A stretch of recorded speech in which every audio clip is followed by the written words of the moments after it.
Jail. जब भी आप इस शब्द को सुनते होंगे तो आपके दिमाग में भी कुछ इस तरह की पिक्चर आती होगी, लेकिन जरा सोचिए, एक ऐसी जेल जहां ऊंची दीवारें, कटीले तार या हथियारबंद गार्ड ना हो, जहां कैदी अपने परिवार के साथ रहते हो, स्वतंत्र रूप से काम करते हो। क्या ऐसा संभव है? चलिए जानते हैं ओपन जेल के बारे में, जो भारत में एक अनोखी पहल है। जब भी हम जेल के बारे में सुनते हैं तो हमारे दिमाग में कुछ इस तरह की पिक्चर आती है, ऊंची ऊंची दीवारें, कटीले तार, हथियार लेके खड़े सुरक्षा गार्ड आदि। लेकिन यह हमारे देश की जेलों की अधूरी सच्चाई है। सभी जेलें इस प्रकार की नहीं होती है। हमारे देश में कुल 7 प्रकार की जेलें होती है, जिनके बारे में मैंने पहले ही वीडियो बना रखा है, जिसका लिंक वीडियो के डिस्क्रिप्शन में मिल जाएगा।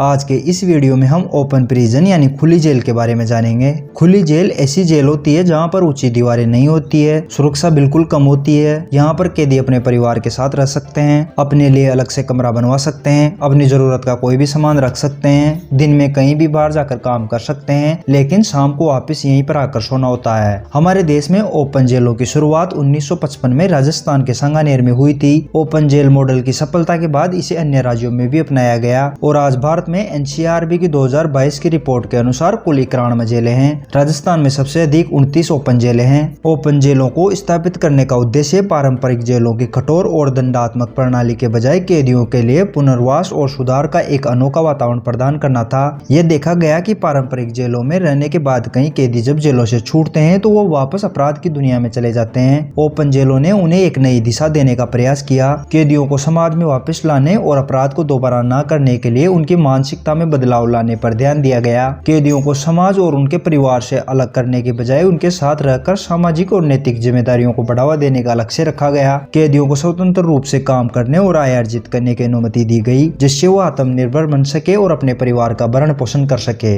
ओपन जेलों का संचालन करना भी पारंपरिक जेलों की तुलना में सस्ता होता है, क्योंकि इसमें सुरक्षा की जरूरत कम होती है। अब जानते हैं कि खुली जेल में किन कैदियों को रखा जाता है। खुली जेल में ऐसे कैदियों को रखा जाता है जिनको सजा सुना दी गई हो और उन्होंने अपनी सजा का एक बड़ा हिस्सा बिना किसी नियमों के उल्लंघन के जेल में बिता लिया हो। ऐसे कैदी जिनका आचरण जेल में अनुशासन और शांति बनाए रखने वाला रहा हो। ऐसे कैदी जिनकी जेल से भागने की संभावना ना हो, मानसिक और शारीरिक रूप से काम करने में सक्षम हो। ऐसे कैदी जिनकी सजा का अंतिम चरण चल रहा हो। ऐसे कैदियों को ओपन जेल में भेजा जाता है। आमतौर पर ऐसे कैदी जिन्होंने जघन्य अपराध किया हो, जो पूर्व में जेल से भाग चुके हो या जिसके भागने की संभावना हो, या फिर विचाराधीन कैदी ओपन जेल के लिए पात्र नहीं माने जाते हैं। ओपन जेल कई लाभ प्रदान करती है, लेकिन इसके साथ चुनौतियां भी जुड़ी हुई है। यह तय करना चुनौतीपूर्ण है कि कौन से कैदी ओपन जेल में रहने के लिए उपयुक्त है, क्योंकि गलत कैदियों का चयन करना सुरक्षा के लिए खतरा हो सकता है और ओपन जेल की संख्या और क्षमता सीमित है, जिसके कारण योग्य कैदियों को भी वहाँ स्थान नहीं मिल पाता है। ओपन जेल में कैदियों को सीमित निगरानी में रखा जाता है, जिससे उनके भागने की संभावना भी अधिक होती है और कैदी खुले होने के कारण स्वतंत्रता का दुरुपयोग कर अवैध गतिविधियों में शामिल हो सकते हैं। समाज में ओपन जेल को लेकर अभी भी संदेह और भय है। कई लोग मानते हैं कि कैदियों को स्वतंत्रता देना समाज के लिए जोखिम भरा हो सकता है। तो मैं उम्मीद करता हूँ कि आप ओपन जेल के बारे में समझ गए होंगे। अगर आपको वीडियो पसंद आया हो तो लाइक करिए और अगर आपके मन में कोई सवाल है तो आप कमेंट करके पूछ सकते हैं।